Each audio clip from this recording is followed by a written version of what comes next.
Hello guys, welcome to my new mini vlog. আর এখন বাজে সকাল 6টা। আজকে লেট হয়ে গেল আসতে আমার। তো এখন যাচ্ছি মার্কেটে। মার্কেট থেকে টোটাল মার্কেটিং করে মার্কেট থেকে দোকান দিয়ে তারপরে আমি আসবো।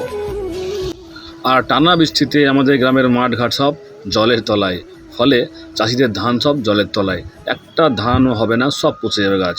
দেখো প্রচুর জল মানে রাস্তায় উঠতে পারি, রাস্তা থেকে সামান্য নিচে আর দুদিন জল হলে কিন্তু রাস্তাটা ডুবে যাবে। আমি যাচ্ছিলাম মার্কেটে, যেতে যেতে দেখলাম এখানে মাছ ধরছে।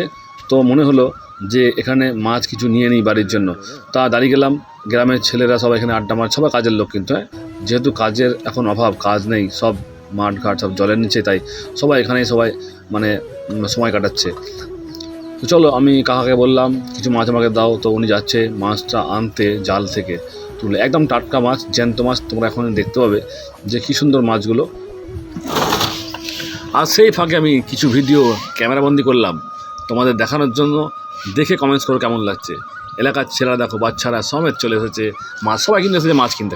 এখানে টাটকা মাছ, কম পয়সায় মাছ। যেহেতু বাজারে এখন মাছের দাম হাই, কিন্তু এখানে ডাইরেক্ট মানে যাকে বলবো মাছ তুলে সঙ্গে দিচ্ছে, ফলে এখান থেকে রেটটা কম। ছাগলগুলো দেখো এসেছে ঘাস খেতে, বাট নামতে পারছে না, মাঠে জল শুধু।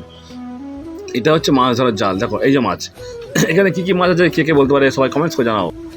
গঙ্গার জল ঢুকেছে নদীতে, আর নদীর জল ঢুকছে মাঠে। এবার মাঠে যদি জল বাড়ে মানে গ্রামে গ্রামে জল ঢুকবে। জল ঢুকলেই একটা বন্যা পরিস্থিতি দেখা দিয়েছে। তার মানে আমাদের এলাকায় বন্যা হতে চলেছে। যদি আকাশের জল না থামে, তাহলে কিন্তু আবার যদি বৃষ্টি হয়, সকালে অলরেডি মেঘলা হালকা হালকা বৃষ্টি পড়ছে, তাহলে কিন্তু অবশ্যই বন্যা দেখা দেবে। তো বাচ্চাগুলো খুব আনন্দে আছে, ওদের খুব ভালো লাগছে, কিন্তু ওরা জানে না যে কত বড় ক্ষতি হচ্ছে চাষির। যে কিউট, ভেরি কিউট বাচ্চা।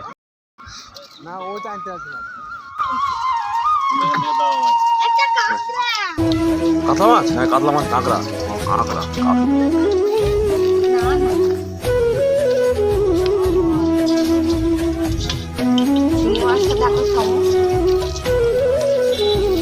যেহেতু জমিতে জল ঢুকে গেছে, ফলে ছাগলগুলো আর জমিতে নামতে পারছে না ঘাস খেতে, তাই জন্য দেখো ডাঙাতেই গাছের পাতা খাচ্ছে।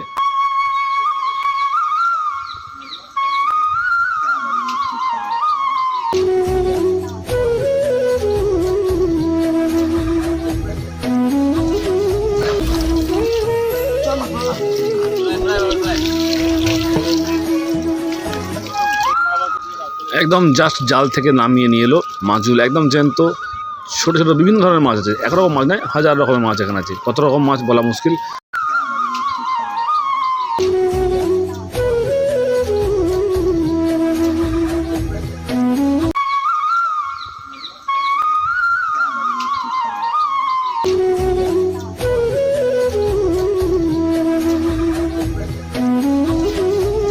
এটা হচ্ছে মাছ ধরার জাল, যেটার নাম আমাদের এলাকায় ভ্যাসাল। সো কার কি এলাকায় কি নাম একটু প্লিজ কমেন্টস করে জানাবে। এটা মাছ ধরা জাল, এখান থেকে মাছ তুললো, যেটা আমাকে দেবে এখান থেকে। তো আমি এই ক্যারি করে এখানে কিছু মাছ নিয়ে নিয়েছি। এখানে বিভিন্ন ধরনের মাছ আছে, কি কত রকম মাছ আমি বলতে পারবো না। সো এখানে কি মাছ আছে সবাই একটু কমেন্টস করে জানাবে। ফেরার পথে দেখলাম এক জায়গায় মাছ ধরছে নদীতে। এখন তো প্রচুর জল, প্রচুর বৃষ্টি হচ্ছে, গঙ্গার জল বেরিয়ে এসেছে।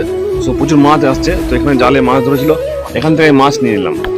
এখানে কত টাকার মাছ আছে কে বলতে পারে? এখানে মাছ আছে আমি বলে দিই, ছোটো ছোটো কই মাছ আছে, একটা ল্যাটা মাছ আছে, কিছু চুনো মাছ আছে, কিছু এটা কী বলে, এটা কি মাছ, এটা হচ্ছে বাটা মাছ আছে। সো এই মাছটা টোটাল ওজন আছে 600 গ্রাম ওজন আছে। এই মাছটা কত দাম কে বলতে পারে, কমেন্টে জানাও দেখি। সো ব্লগটা এখানে শেষ করছি। যদি ভালো লাগে অবশ্যই লাইক, কমেন্ট করবেন, শেয়ার করবেন। আবার দেখা হচ্ছে নেক্সট ব্লগে। ততক্ষণ গুড বাই, ভালো থাকবেন।